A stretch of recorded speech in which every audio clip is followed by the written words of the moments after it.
राधे राधे। तो क्या आपको गुस्सा आता है? हम सबको गुस्सा आता है। पर कहीं आप दूसरों को कसूरवार तो नहीं ठहराते कि इन लोगों की वजह से ही गुस्सा आता है? उसने ऐसे कैसे कह दिया, वो ऐसे कैसे कर सकता है, इन्हीं सब बातों से?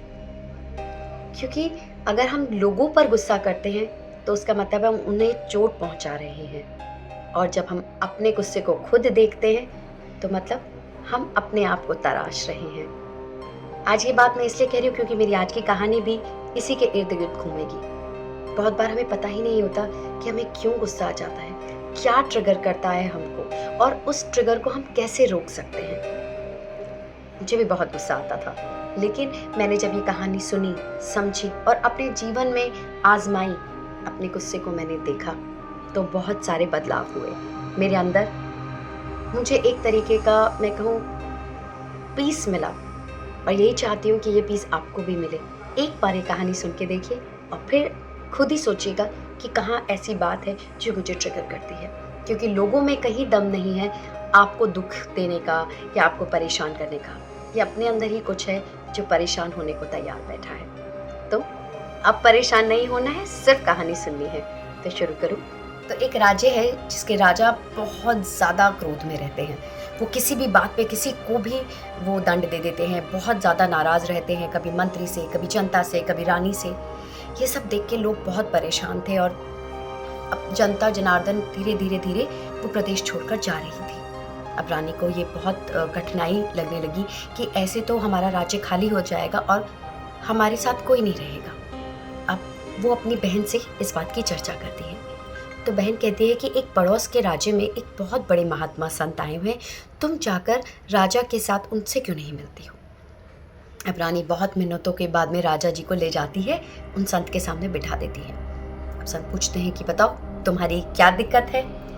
तो राजा कहते हैं कि मेरी तो कोई दिक्कत नहीं है, आप मंत्री से पूछिए, ये इस तरह से करता है, जनता से पूछिए, ये इस तरह से करता है, अब ये रानी को देख लीजिए, अब ये करता है, मेरे बच्चों को देख लीजिए, वो करता है। वो कहते हैं लेकिन राजन तुम्हारी दिक्कत क्या है? कहते हैं, तो रानी बोल पड़ती है कि इन्हें बहुत गुस्सा आता है और समझ ही नहीं आता कि क्यों गुस्सा आ जाता है एकदम से। अब संत कहते हैं कि थोड़े से ही दूर में एक कुआं है, वहाँ पे बाल्टी डाल के आप कुछ पानी ले आइए। राजा को बड़ा अजीब लगता है कि मैं राजा हूँ और मैं पानी लेकर आऊँ, बट उन्होंने कहा कि अगर आपको अपने गुस्से का निवारण करना है तो ये तो करना ही पड़ेगा। अब राजा जाते हैं, कुएं के पास में एक बाल्टी होती है, बाल्टी को डालते हैं, पानी निकालते हैं, संत के पास ले जाते हैं। वो कहते हैं एक और बाल्टी। फिर जाते हैं, बाल्टी लेते हैं, फिर पानी खींच कर लाते हैं, फिर संत के पास रख देते हैं। कहते ठीक है, एक और बाल्टी लेकर आओ। फिर जाते हैं, फिर पानी निकालते हैं, फिर रख देते हैं। से 8-10 बार हो जाते हैं और राजा को बहुत गुस्सा आ जाता है। वो कहते हैं तुम करवाना क्या चाहते हो, कि तुम समझना क्या चाहते हो, मैं राजा हूँ, मैं वो, बहुत सारी बातें कह देते हैं। तो संत मुस्कुराते हैं, कहते हैं आपको क्या लगता है कि आप कुएं से पानी लेकर आ रहे हैं बाल्टी डालकर, इसमें आप गुस्सा हो गए? आप उस कुएं में से पानी निकाल सकते हैं जिस कुएं में पानी ना हो? निकाल सकते हैं? तो राजा ने कहा नहीं, उस कुएं में से पानी कैसे निकालूंगा जिसमें पानी ही नहीं है। कहते बिल्कुल वही बात मैं कहना चाह रहा हूँ कि जो बाल्टी है वो जिसे कहते हैं वो एक सब्जेक्ट नहीं है, एक प्रोजेक्शन है, एक मैनिफेस्टेशन है कि आपने वो बाल्टी को कुएं में डाला और वो जो था उसके अंदर वो उसको लेकर आ गई। जैसे अगर आपको किसी ने गाली दी तो आपके को एकदम से गुस्सा आ गया, गाली ने सिर्फ बाल्टी का काम किया, बाल्टी ने सिर्फ पानी निकाला जो आपके अंदर में वो गुस्से का कुआं है। संत कहते हैं राजन, आपके अंदर वो गुस्सा है, आपको वो अंदर से निकालना है। लोग चाहे बाल्टी हो या बाल्टी जैसे कितने सारे लोग, सिर्फ चेहरा वो बदल सकता है, लेकिन गुस्सा तो वही है। मतलब कहीं ना कहीं वो कुआं, वो गुस्से वाला कुआं आपके अंदर है। चाहे वो कोई गलत करे, कोई आपको बुरा भला कह दे, या कोई भी कुछ आपके मन के हिसाब से काम ना करे, आपके अंदर वो बाल्टी जाती है और गुस्सा बाहर आ जाता है।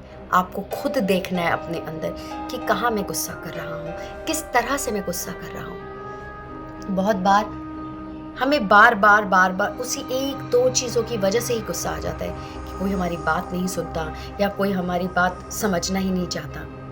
कहीं ऐसा तो नहीं कि हम ही अपनी बात नहीं समझना चाहते, या बात हम अपनी ही खुद नहीं सुनना चाहते? जब हम अपने को खुद नहीं सुनना चाहते तो लोग क्या सुनेंगे? मैंने इस कहानी से क्या सीखा? बहुत बार हम ये चाहते हैं कि लोग हमें सुने, हमें समझने की कोशिश करें, क्या लेकिन हम लोगों को समझ पाते हैं? हम लोगों को सुनते हैं जब वो बात करते हैं? क्या आप अभी मुझे सुन पा रहे हो अपने पूरे मन से, अपने पूरे दिल से? यही बात होती है कि हम चाहते तो हैं कि हमें कोई सुने, कोई समझे, लेकिन हम दूसरों को नहीं समझना चाहते, और वही कहीं न कहीं हमारे गुस्से का एक पात्र बन जाता है, और बार-बार हम उसी गुस्से को बाहर ले आते हैं। बहुत बार मैं अपने बेटे के साथ में गुस्सा हो जाती थी कि तू पढ़ाई नहीं करता, तू ये नहीं करता, तू वो नहीं करता। क्योंकि कहीं न कहीं बचपन का एक डर पढ़ाई का मेरे अंदर था। वो पढ़ाई का डर मैं अपने बच्चे पर डाल देती थी। लेकिन एक दिन मैंने उस पे हाथ उठाया और बहुत पछतावा हुआ मुझे। उसके बाद मैंने कसम खाई कि मैं इस चीज़ को दोबारा नहीं करूँगी। बहुत बार गुस्सा आता है, लेकिन उस समय मैं अपने उस गुस्से को देखती हूँ, सोचती हूँ और बस उसको जाने देती हूँ। शुरू में दिक्कत होती है, लेकिन एक बार आप करके देखिए, आप एक बार अपने गुस्से को देखिए, वो फ़ौरन चला जाएगा। क्योंकि किसी भी गाली में, किसी भी इंसान में इतनी हिम्मत नहीं कि आपको गुस्सा दिला सके। एक बहुत पुरानी कहावत है, you cannot carpet the world, you have to wear your own shoes. हर जगह आपको अच्छे लोग नहीं मिलेंगे, हर जगह आपको वो लोग नहीं मिलेंगे जो आपकी बात मानेंगे, समझेंगे, सुनेंगे। आपको अपने शूज़ खुद पहनने पड़ेंगे। अपने अंदर का डर, अपने अंदर की बातें और अपने अंदर का सच, वो आपको खुद ही जानना पड़ेगा। आशा करती हूँ आपको ये कहानी अच्छी लगी होगी, और अच्छी लगे तो मुझे ज़रूर बताएं। धन्यवाद। जय हिंद।